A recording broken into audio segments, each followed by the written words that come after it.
আমরা আর কোনো নতুন করে সমস্যায় আমরা এঙ্গেজ হতে পারবো না। আমেরিকা কোনো মুসলিম কান্ট্রিতে নিউক্লিয়ার ওয়েপন থাকলে তারা এটা সহ্য করতে পারে না। এখন বাংলাদেশের রোল হবে নন এঙ্গেজমেন্ট, আমরা কোনো পক্ষেই যাব না। এখন আসলে যে পরিস্থিতি, সেই পরিস্থিতিকে সব দিক বিবেচনায় বাংলাদেশের নতুন এই সরকারের জন্য একটা বড় চ্যালেঞ্জ হতে যাচ্ছে। এটাকে কঠিন পরিস্থিতিকে গুরুত্বের সঙ্গে নিয়ে সামনের এই সরকারকে আসলে কূটনৈতিক দক্ষতা প্রদর্শন করতে হবে বলেও বিশ্লেষকরা মনে করছেন। সেই দক্ষতাটা আসলে আমরা কতখানি প্রদর্শন করতে পারছি? দেখুন, পররাষ্ট্রনীতি খুব নিষ্ঠুর বাস্তবতার খেলা, খুবই নিষ্ঠুর। ইরান এবং ভারত কিন্তু ঐতিহাসিক বন্ধু, ঐতিহাসিক। ইরান এবং রাশিয়া এবং ভারত হচ্ছে ঐতিহাসিক ট্রায়ো। যখন মুসলিমরা ইরান দখল করলো তখন অগ্নি উপাসকরা কিন্তু পালিয়ে ভারত এসেছিল, এখনও তারা আছে। পার্সিয়ান রেস্টুরেন্টগুলো এখনও আছে মুম্বাইতে। এবং ইন্দিরা গান্ধীর হাজব্যান্ড পার্সিয়ান অগ্নি উপাসক, যে কারণে কোণার্কের সান টেম্পল ইন্দিরা গান্ধীকে ঢুকতে দেয়নি, যে তোমার হাজব্যান্ড হিন্দু না, তুমি ঢুকতে পারবে না। ইন্ডিয়া কিন্তু এ বিষয়ে কোনো কথা বলছে না। তো আমাদেরও যে বিবৃতিটা দিয়েছে সরকার, আমি মনে করি এই প্রেক্ষাপটে এর বেশি কোনো বিবৃতি দেওয়ার প্রয়োজন বাংলাদেশের নাই। আর বাংলাদেশ একটা নাজুক রাজনৈতিক প্রেক্ষাপটে আছে। ভেতরে আমাদের যতই কষ্ট লাগুক, দেখে আমাদের যতই আবেগ হোক, দেশের স্বার্থ আমাদেরকে দেখতে হবে। আমাদের ইতিমধ্যে 10 লক্ষের উপরে রোহিঙ্গা আছে, যারা 13 লক্ষ হয়ে গেছে। এই সমস্যার সমাধান হচ্ছে না। আমরা আর কোনো নতুন করে সমস্যায় আমরা এঙ্গেজ হতে পারবো না। ইতিমধ্যে ফ্রান্স অ্যান্ড জার্মানি ইউএস অ্যাটাকের সাথে এক হতে পারে এমন একটা বিবৃতি দেখলাম। ইতিমধ্যে ইরান অসংখ্য গালফ কান্ট্রিতে অ্যাটাক করেছে, সো এই গালফ কান্ট্রিগুলো ইরানকে অ্যাটাক করতে পারে। তো অত্যন্ত জটিল পরিস্থিতি। এখানে আমাদের একমাত্র আহ্বান থাকবে সিজফায়ার, যে আলোচনার ভিত্তিতে একটা সিজফায়ার হয়ে একটা শান্তি সমাধান হোক।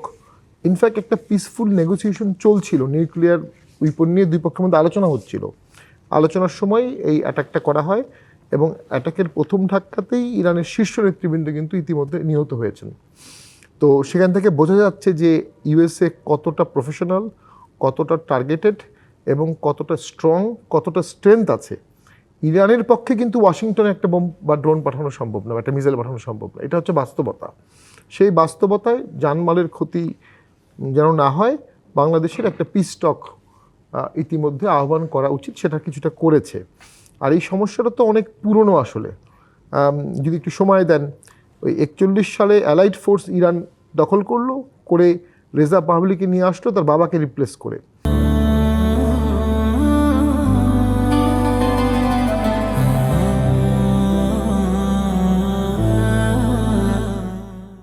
রেজা পাহলভি আবার 1953 সালে ইলেক্টেড প্রাইম মিনিস্টারকে বাদ দিয়ে আমেরিকার সহায়তায় কু করে সে কিন্তু পুরো ক্ষমতা নিয়ে নিয়েছিল। এবং রেজা পাহলভি 20 বছর বেশ ভালোই চালিয়েছিল, জিডিপি বেড়েছে। 71 সালে উনি একটা ম্যাসিভ একটা গ্র্যান্ড সেলিব্রেশন করে, যে 3000 বছর হয়ে গেল ইরানি সভ্যতার। উনি সাইরাস দ্য গ্রেটের কবরে পৃথিবীর মধ্যে ঐতিহাসিক একটা সেলিব্রেশন করে, $600 মিলিয়ন খরচ করেন। ওইটা প্রথম বিপ্লবের একটা বীজ স্থাপন করে, যে এত লাক্সারি কেন, যে দেশে এখনও গরিব আছে। এবং সেইটা ধাপে ধাপে 1979-এ কিন্তু সেখানে একটা আন্দোলন হয়, ইসলামিক রিপাবলিক। ওইখানে যখন এই আহমেদ শাহ পাহলভি যখন আমেরিকাতে পালিয়ে যায়, ইরানের জনগণ ওই আহমেদ শাহকে ফেরত চায় এবং এর হোস্টেজ হিসাবে তারা একটা অন্যায় করে। তারা ওই আমেরিকার অ্যাম্বাসি ঘেরাও করে সেখানে 59 জন কূটনীতিককে আটকে রাখে। Complete violation of international law. আপনি কোনো কূটনৈতিক প্রেমিস অ্যাটাক করতে পারেন না, আপনি কোনো কূটনীতিককে হস্টেজ করতে, ইরানিয়ান হস্টেজ কেস, বিখ্যাত কেস।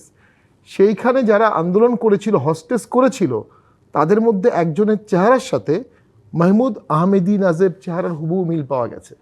তো আমেরিকানরা বিলিভ করে যারা ওই সময় অ্যাটাক করেছিল, হস্টেজ করেছিল, তাদের মধ্যে একজন আহমেদি নাজাদ ছিল। তো সেটার প্রতিশোধ আমেরিকা এতদিন পরে নিচ্ছে। রাইটলি রংলি, অবশ্যই রংলি বলবো আমরা।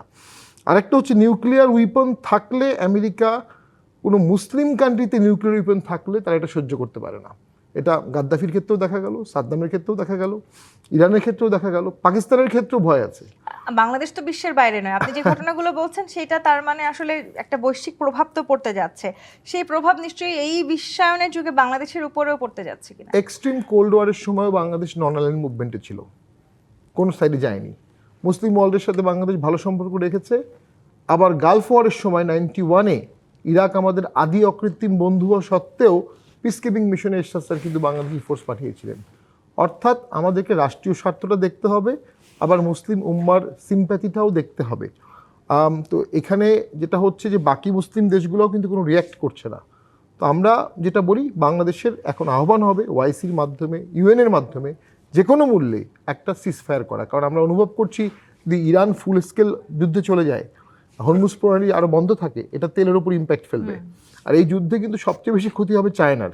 চায়না ভেনিজুয়েলার কাছ থেকে কম টাকায় তেল নিত, চায়না ইরানের কাছ থেকে খুব কম টাকায় তেল নিত। ইরানে কিন্তু দীর্ঘদিন স্যাংশন চলছে বেসিক্যালি। তো এই স্যাংশন একটা দেশে যখন দেওয়া হয়েছিল, তাদেরও বোঝা উচিত ছিল একসময় অ্যাটাক হবে, এবং তাদেরকেও একটা পিস স্টকে যাওয়া উচিত ছিল। আমরা মনে করি সেখানেও অনেকটা আগ্রাসী একটা মনোভাব ছিল তাদের মধ্যেও।